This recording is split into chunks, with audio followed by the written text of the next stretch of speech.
안녕하세요, 대호남자입니다. 오늘은 그나마 시장이 괜찮았다라고도 할 수 있었던 그런 시장이었던 것 같습니다. 그래서 오늘의 제목은 테마 그만 진짜 수혜주를 한번 찾아볼까 합니다. 생각보다 시장이 많이 하락을 하고 힘들어 하시는 분들도 많습니다. 하지만 우리가 조심해야 되는 거는 올라간다도 있지만 기회를 자꾸 이야기를 하시는 분들을 조금은 조심을 하셨으면 좋겠습니다. 그 내용을 뒤에 담아 보도록 하고요. 끝까지 시청해 주시면 감사하겠습니다. 그러면 시작해 보겠습니다. 저는 코스피 지수가 조금은 아쉽다고 생각을 합니다. 그 이유를 보자면 차트를 먼저 표시를 해뒀고요. 저의 생각을 한번 정리를 해보겠습니다. 2440은 최소한 회복을 해줬어야 됩니다. 그래야 반등이라는 이야기를 할 수가 있고요. 그리고 오늘 최소 이 캔들이 양봉이었어야 됩니다. 그리고 외국인이 적어도 삼성전자에서 이렇게 파는 게 아니라 들어왔어야 됩니다. 적어도 한 주라도 플러스는 되어 있어야 되는데 실제로 제가 장중에 캡처를 했지만 더 많이 매도를 하고 시장이 마무리가 되었습니다. 코스닥은 조금 더 심합니다. 기어이 거기까지 내려가야 되니? 라는 제목인데요. 차트를 보면 아마 그 의미를 아실 수 있을 거라고 생각을 합니다. 코스피보다 코스닥이 더 좋지가 않은 상황입니다. 첫 번째 이유로 2차 전지의 소재주가 무너졌기 때문이고요. 두 번째는 상승의 수급이 아니라 받쳐주는 수급이 굉장히 많았기 때문이기도 하고, 외국인은 한국 증시를 살 생각이 현재까지는 없어 보입니다. 그래서 우리는 코스닥의 추가적인 이탈, 전저점, 블랙 먼데이를 다시 재현할 수도 있겠다는 생각이 듭니다. 실제로 수급을 보면 오늘 금투와 투신, 그리고 연기금, 기관 등이 조금씩은 받쳐주는 모습이었지만 상승을 시켜주는 수급은 아니었다는 것을 주목을 해보셨으면 합니다. 그래서 제가 오늘 가지고 온 흐름에 대한 이야기를 해볼까 합니다. 기회라는 단어의 함정에 대해서 우리가 한번 생각을 해보자면 욕을 먹을 수 있겠지만 2차 전지를 예로 한번 들겠습니다. 2차 전지는 우리가 많은 사람들이 가지고 있는 섹터 중에 하나입니다. 그 섹터를 구성하고 있는 종목들은 위 사진과 같고요. 근데 우리가 이때도 기회라고 했고, 이때도 기회라고 했습니다. 이때도 기회였고, 이때도 기회였고, 지금도 기회라고 합니다. 그러면 그 말을 숫자로 해보면 마이너스 10%에도 기회, 마이너스 20%에도 기회, 마이너스 30%에도 기회, 현재 마이너스 50%가 넘는 상황도 기회라고 합니다.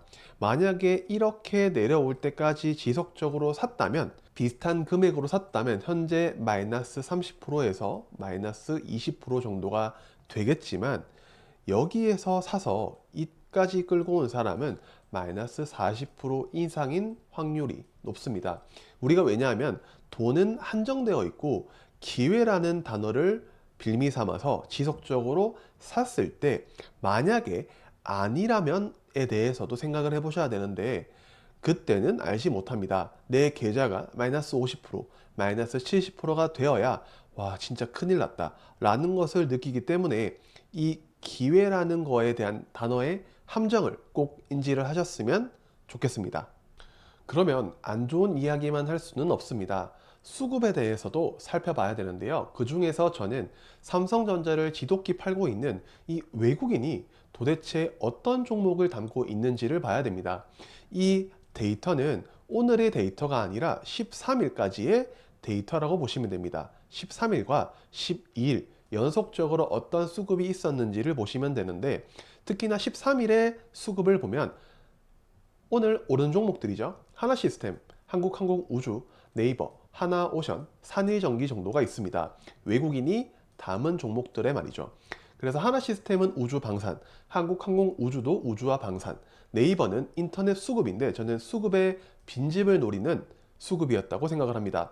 그리고 하나오션은 조선과 미국의 MRO, 유지 보수와 관련된 함정과 관련된 기업이라고 볼 수 있습니다. 그리고 산일전기는 공급 계약에 대해서 아마 오늘 외국인이 충분히 냄새를 맡고 들어왔다고 볼 수 있습니다. 실제로 이 수치보다 더 많은 상승을 하고 장을 마감을 했습니다.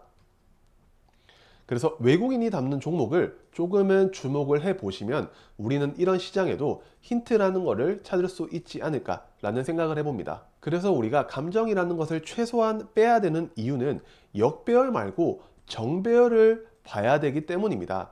역배열도 우리가 감정이 들어가면 아 괜찮아 충분히 상승해서 돌릴 수 있으니까 라는 기대감이 작용을 하고요. 우리가 정배열이라는 것은 분위기를 탄 종목들에 의해서 나오는 특징이기 때문에 우리는 정배열을 봐야 된다고 생각을 합니다. 정배열을 먼저 보면 네이버, 두산 에너빌리티, 현대모비스 정도가 있는데요. 왜 정배열인지는 아마 아실 거라고 생각을 합니다. 실제로 정배열로 돌리고 있는 네이버를 시작으로 원전 그리고 자동차 부품 관련 기업도 있습니다. 그리고 역배열을 보면 에코프로비엠 어디까지 내려가는지 모르겠습니다. 그리고 삼성전자 지속적으로 저점으로 내려가고 있습니다. 다음은 크래프톤 이탈을 하고 있습니다. 그래서 우리는 이런 특징들을 보면 역배열이 아니라 왜 정배열을 봐야 되는지 반등이 아니라 상승을 노려야 된다는 점을 말씀을 드리고 싶습니다. 이런 말이 있다고 하더라고요. 미장은 세금을 내지만 국장은 원금을 냅니다. 이 말이 얼마나 슬픈지 모르겠습니다. 코스피 지수를 보면 이 나스닥과 비교를 한다면 적어도 3분의 1 정도는 따라가줘야 되는데 내려갈 때는 기가 막히게 따라가고 올라갈 때는 정반대의 모습을 그려주는 코스피. 과연 미장이 내려갈 때는 한국 시장이 올라갈 수 있지 않을까라고 하는데 잘 모르겠습니다. 미장이 올라갈 때도 제대로 못 올라가는데 한국 시장이 올라간다는 그놈의 기대감 우리는 조심을 하셔야 됩니다. 실제로 달러를 보면 우리가 정배열을 봐야 된다고 했죠. 달러는 정배열입니다. 그래서 아마 현재 환율보다 더 올라가는 부분도 예상을 해본다면 한국 증시가 그렇게 좋을 거라고 예상하는 거는 지금 당장 그렇게 말씀을 하시는 분들은 조금은 피하셨으면 좋겠습니다. 마지막으로 차트를 하나 볼 건데요. 현 시점으로 조선 섹터가 심상치 않다고 생각을 합니다. 아마 조선과 관련된 ETF의 차트를 보면 지속적으로 우상향 곡선을 그려주고 있고 자리를 이탈하기보다는 다시 지지를 해서 올라가려는 모습이 보입니다. 그러면 우리는 왜라고 실제 상황을 한번 생각을 해봐야 되는데요. 실적이 좋습니다. HD현대중공업이라는 기업을 대표적으로 보면 실적이 좋아도 너무 좋습니다. 그리고 두 번째는 모멘텀입니다. 트럼프 관련주라고도 할 수 있고 수혜주라고도 할 수 있는 미국의 MRO 함정에 대해서 유지 보수와 관련된 사업을 하나오션이 굉장히 기대감이 크게 반영이 되고 있다는 점을 보셔야 되고요. 그리고 대부분의 조선주는 정배열입니다. 그래서 정배열이라는 것은 섹터 자체가 흐름이다 라는 부분을 예상해 볼 수 있고 수주 계약이 나올 가능성이 있고 실제로 나오고 있습니다. 그래서 수주 계약은 미래의 실적을 얘기하는 거기 때문에 이 부분도 보셔야 되고요.